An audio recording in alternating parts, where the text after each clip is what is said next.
দর্শক, বাংলাদেশ প্রতিদিনের ডিজিটাল প্ল্যাটফর্মে স্বাগত জানাচ্ছি। সঙ্গে আছি আমি মেহেদি হাসান। আমি এই মুহূর্তে রয়েছি doctor Sirajul Islam medical college and হাসপাতাল সামনে। এবং দর্শক জানিয়ে রাখি, এই মৌচাক এলাকার যে সিরাজুল ইসলাম মেডিকেল হাসপাতালটি রয়েছে, এটার বেসমেন্ট থেকে তার মরদেহ উদ্ধার করেছে পুলিশ। এবং আজকে বিকালে কিন্তু পুলিশ, র্যাপিড অ্যাকশন ব্যাটালিয়ন ও সিআইডির বিশেষ টিম এই দুটো লাশ উদ্ধার করেন। এবং গতকাল রবিবার ভোর 5:30টার দিকে সিরাজুল ইসলাম মেডিকেলের বেসমেন্টে প্রবেশ করে গাড়িটি টয়োটা ফিল্ডার এক্স এবং গাড়ির চালক নিজাম জাকির, গাড়ির মালিক জুবায়ের আহমেদ সৌরভ, তাদের কিন্তু পরিচয় পাওয়া গেছে। এবং 11:50-এর দিকে কিন্তু খবর আসে, সে সময় ঘটনাস্থল পরিদর্শনে যান রমনা জোনের যে ডিসি মাসুদ আলম।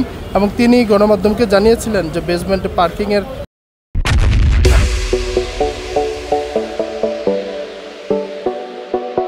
যে প্রাইভেট কারে মরদেহ পাওয়া যায়, ড্রাইভারের সিটে একজন, পাশে আরেকজন, এবং মালিকের সঙ্গে যখন যোগাযোগ করা হয় সিসিটিভি পর্যালোচনা করে গতকাল 5:30টার দিকে কিন্তু এই গাড়িটি এই বেসমেন্টে আসার ব্যাপারে জানা যায়। এবং তখন যখন গাড়িটি আসে তখন ভিতরে প্রবেশ করার পরে গাড়িটি কেন রাখা হয় সেই বিষয়ে জানতে চাইলে তখন তাকে হাসপাতালে যারা নিরাপত্তার দায়িত্বে রয়েছেন তারা জানিয়েছিলেন যে গাড়িটি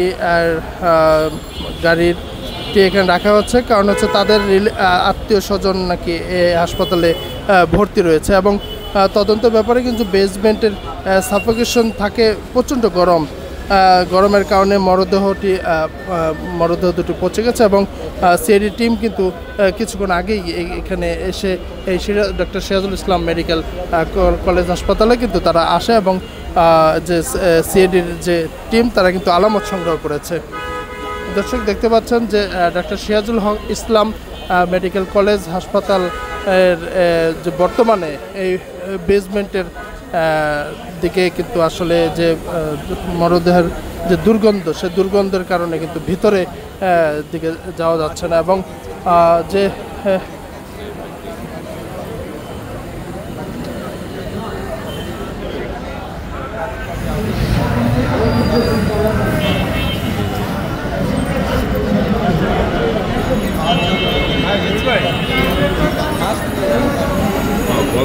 একদম মরদেহের যে দুর্গন্ধের কারণে কিন্তু ভিতরে প্রবেশ করা যাচ্ছে না। এবং দেখতে পাচ্ছেন যে এখানে কিন্তু সিরাজুল ইসলাম মেডিকেল কলেজ হাসপাতালের।